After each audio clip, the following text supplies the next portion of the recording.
Welcome back to my channel, CCTV, with your host, Claudia Carnegie, aka Suna Marnin. Now, today I would like to talk a little bit about grief.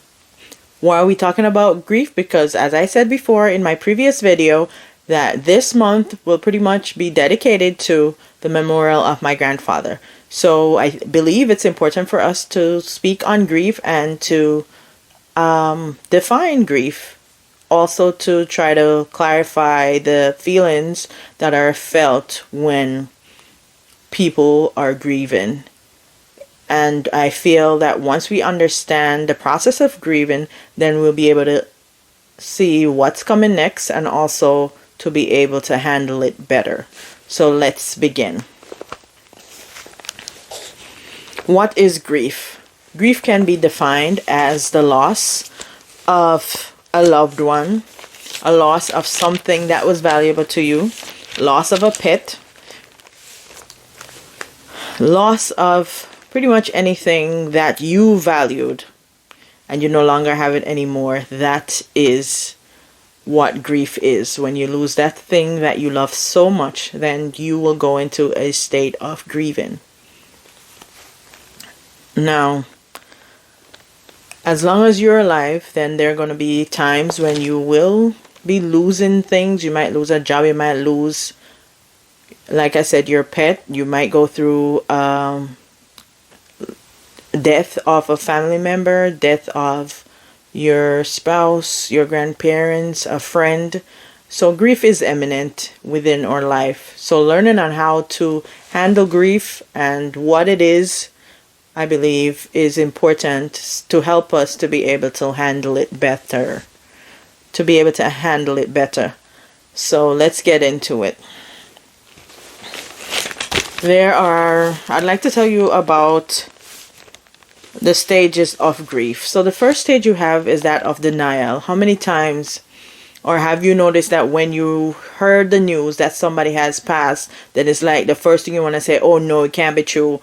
I don't believe it. Oh my God, what are you saying? That you mean he really dead? He not coming back no more? No man, I lie, I tell me no believe saying dead for true. That is the stage that is known as denial. And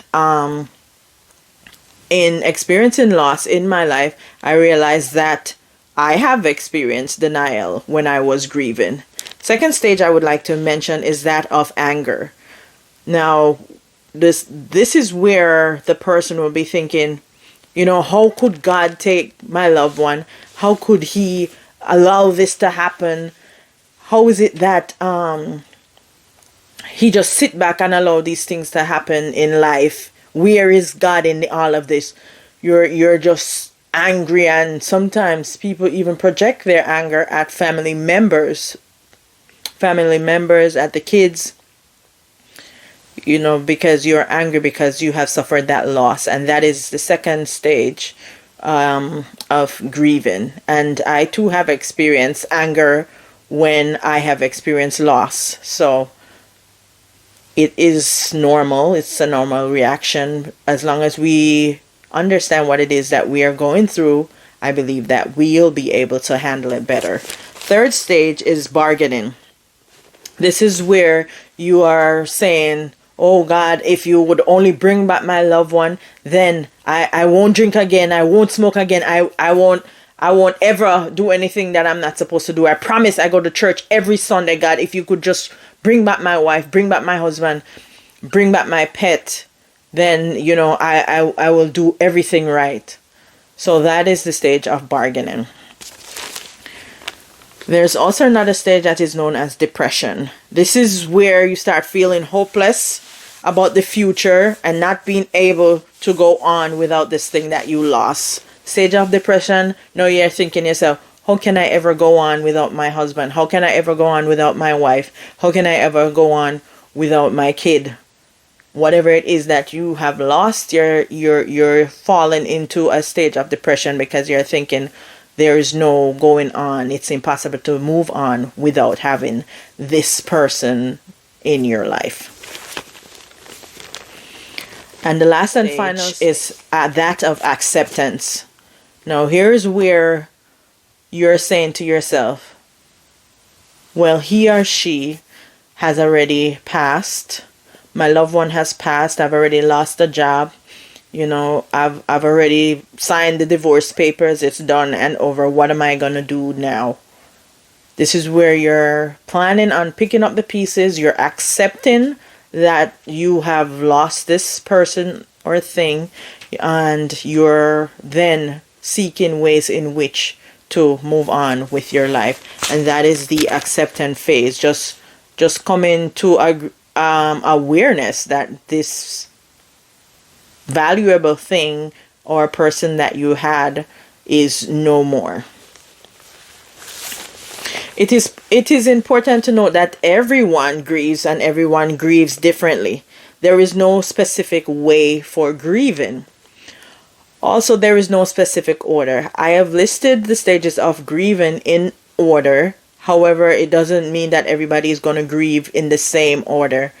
Also, people might be stuck in one or two phases for longer periods than others. There are some people who might be angry for an extended period of time. There are others who might be depressed for extended periods of time.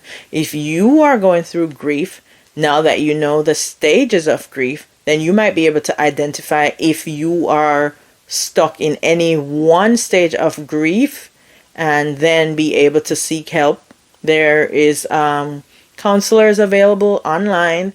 If you're thinking that you're too depressed, there are other things that you can do in regards to trying to handle your grief and going through grief. There is no right or wrong way, once again, as I said, to grieve. And in doing this segment in regards to the passing of my grandfather, I know in Jamaica, when we have people that have passed, loved ones that have passed, we have various things that we do culturally in regards to the remembrance of the person. And we have like a setup where this is where family members will come together, and we will be just hosting the community, people that knew your family member and want to come by and just support the family. They'll come. They will be playing games. They'll be playing music, and I will be posting a video that will show you how it is that we were able to celebrate the passing of my grandfather, as well as just be able to show you and demonstrate that part of the grieving process as it is related to Jamaican culture. Once again, I thank you so much for joining me, and like, subscribe, hit that notification bell so you won't miss anything. And our word for today, as per Ronald Carnegie, is if you can't be good, be careful. What does that mean? If you can't be good, be careful. That's what Ronald Carnegie would say. He's seen you and you're looking like you're not doing the right thing. However, he's not going to choose for you what is right and what is wrong, but he's going to drop you a golden nugget. And that golden nugget for today is, if you can't be good, be careful. You can add that one to your basket. Thank you so much for watching. I'll see you next time in my next video. Long life and a happy one. Love you lots.